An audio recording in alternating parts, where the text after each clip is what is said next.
Welcome to this week's Sligo County Matters. Coming up on this evening's show, we're going to Castle Street in County Sligo to visit the Cat and the Moon, who are celebrating their 25th anniversary. We have a great kitchen music session from Seamus Hernan, but first we're off to the Sligo Park to hear how we can keep our homes safe from both burglary and fire.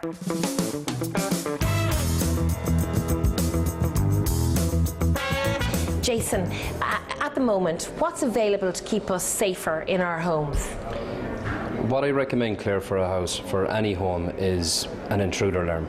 An intruder alarm basically can be simplified. There's a keypad that you key in a code on your door, and you can have door contacts on your doors, or you can have beams, they call them PIRs, and if somebody walks in front of them when you have the alarm set, it triggers the alarm.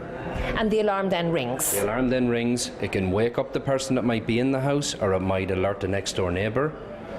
And then if you want to have your alarm monitored, which we highly recommend, and insurance companies do recognise it when you do that, it goes to a monitoring station. How can you do that?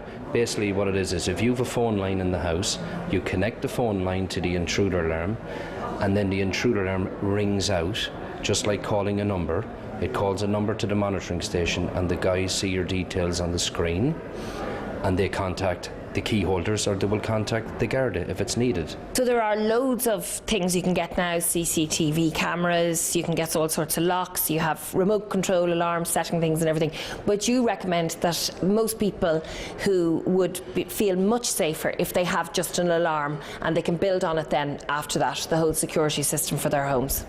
Normally if I go to a house, to somebody's house, and they might have no security, and they might say to me, where do I start? Because a lot of people really don't know. A lot of people wouldn't be very technical, and I normally break it down very simply. I say start from the inside out. In other words, you start from your own house, protecting yourselves in the house, and you can work out then to maybe putting on CCTV or even an electric gate. Everything helps, from a light getting switched on to a dog barking that they might have in the garden, anything to put the intruder off. But the intruder alarm is where you start, because you can put a smoke detector onto the alarm. You can have a panic button on it that when you press it, it rings out to the guards, and you can set the alarm and it will alert you in the home when you're sleeping in it. Something so important to make us all feel safer when we're in our beds. And Raymond, you also specialise in fire protection from fire, and carbon monoxide poisoning as well. So what's available now? Well, Jason's explained the whole alarm system, and he walks in, and the first concern for most people is their home security. But he always asks them about themselves, about fire in the house. It's very important to make sure that that's looked after. So what he would recommend is maybe a smoke alarm fitted in the hall upstairs. If there was any smoke, God forbid, coming from a fridge or electric motor, that would set off the fire alarm. What we do a little bit different is it's monitored through that somebody's going to be contacted immediately. So if you were gone away for a week and you don't want to come back to just having four walls and no roof, the smoke alarm will trigger. And also we have now come across a gas alarm, a carbon monoxide alarm. These things are all enhanced and they can be added to it, and the good news really for everyone now is that they're wire-free devices, so there's no big lumps of wires going around your house. Within 5 minutes now we can give you a full monitored fire alarm system in your house and a burglar alarm, so we look after your health and safety along with looking after yourself.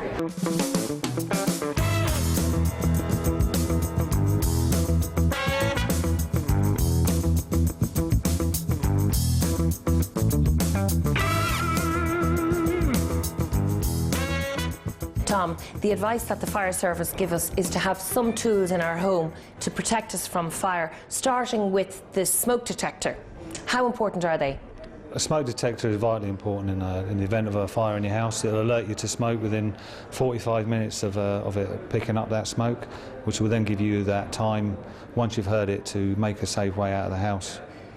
And I've also heard you speak before about a fire plan. What is a fire plan? Well, the fire plan is linked to what you do when the smoke detector goes off.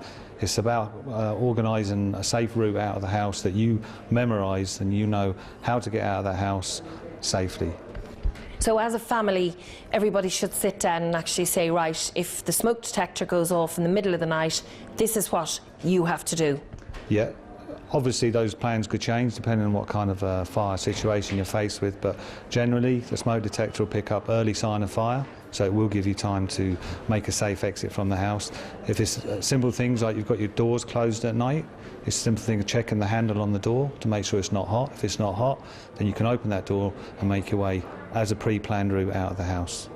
So the door handles, the heat of the door handles are important in the event of a fire? Well, the first thing is have a routine of shutting the doors when you go to bed at night, because any kind of door, whether it's a fire door or a standard door, will prevent fire spreading initially. But the door handles are made of metal, which is a good conductor of heat. So using the back of your hand, just feel the handle. If there's no heat on it, you can be quite assured that there's no fire behind that door, and you can make your way safely through it.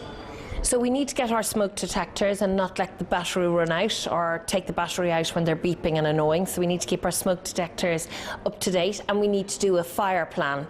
And is there anything else? Yes, definitely. Electrical items. Equipment that doesn't need to be left on, turn it off. If you're using candles, just make sure they're in a proper holder. They're not left unattended, and especially not left unattended when there's young children or children around the house. But going back to the smoke detectors, you mentioned the point about testing the smoke detectors. It's vitally important that you check it once a week and do change them batteries. If it's going off constantly, then you might have it in the wrong place. Again, come to us, we'll give you some advice on it. And the Sligo Fire Brigade are open to give advice for ordinary people like ourselves? Absolutely, we're open not just for Fire Safety Week but all year round. We have a prevention department, and we're more than happy to give any advice that's needed in relation to fire safety in the home. Tom, another piece of equipment that's very important in the home is the carbon monoxide alarm. Tell me why. Carbon monoxide alarms are as important these days as your smoke detector. Any heating appliance can produce carbon monoxide, and they call it the silent killer because you can't smell it and you can't see it. But a carbon monoxide alarm is that sensitive, it will pick up a minute amount of carbon monoxide in the room.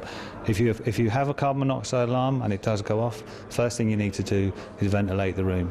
Let the room ventilate and then have it checked and have your heating appliance checked. And that's very important as well in houses that aren't so modern, with older people living on their own as well, to have the carbon monoxide alarm, isn't it? It's very important, yes, because a lot of the older houses might have an old type boiler, an open fire that's not properly ventilated. But if you have elderly people that you know, relatives or friends, check them. Go and see if they're okay. Check their smoke detectors for them and fit a carbon monoxide alarm for them. But obviously read the instructions about the best place to install a carbon monoxide so it will pick up any trace of carbon monoxide in the air.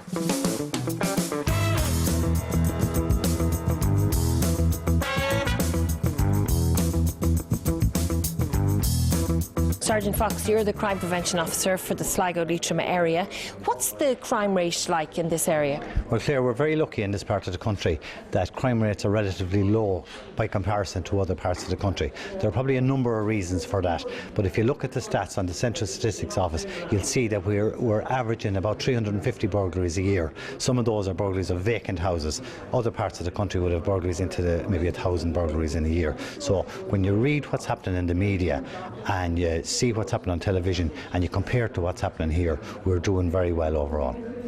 And what can we do in our homes to keep ourselves safe from burglaries? Well, there are a number of things we can do, Claire. The first thing that I would recommend people to do in rural areas, we have a text alert system set up right across County Leitrim in most parts of County Sligo, and I'd be encouraging them to join that. If there are anybody suspicious in the area, knocking on your door, asking for neighbours or somebody that doesn't live in the area that you suspect to be up for some wrongdoing, please ring the guards, let them know they're in the area. We'll check it out, and if there are risks to the community, we will send out a text alert to that area notifying them of that risk. That's a huge help.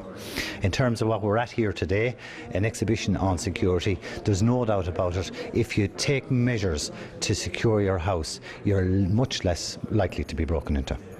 That includes alarms, CCTV and lighting. The Commissioner herself, the Garda Commissioner, talked about the importance of lighting at this time of the year, particularly coming into the rural areas, into the latest safety, community safety campaign.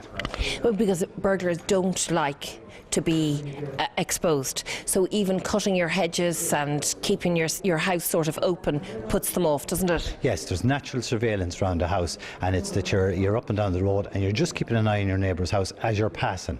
If the house is closed off from the road, it gives the burglar an opportunity to spend longer time there in that house without being disturbed or detected. There's no need for anyone to panic because, as you say, we are in an area where the crime rate is quite low, but we do need to be aware of security at home. Yes, indeed, we do need to be aware of security at home, and in terms of keeping cash and valuables this time of the year, farmers have a lot of money because of what's going on with sales of cattle and all of that, and I'm asking them to keep the money down in the houses, not to store large sums of cash, because if you're seen getting that money and somebody keeps an eye on you to see you going back home, there's a possibility you're leaving yourself open to exposure to a burglary.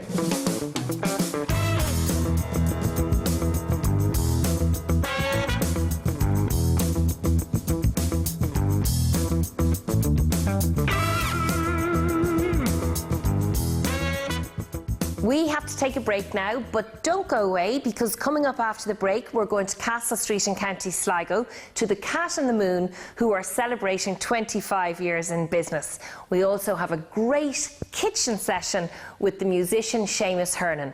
Remember, if you want to catch up on any of Irish TV County Matters programmes, you can do so on www.irishtv.ie, and you can follow us on both Facebook and Twitter.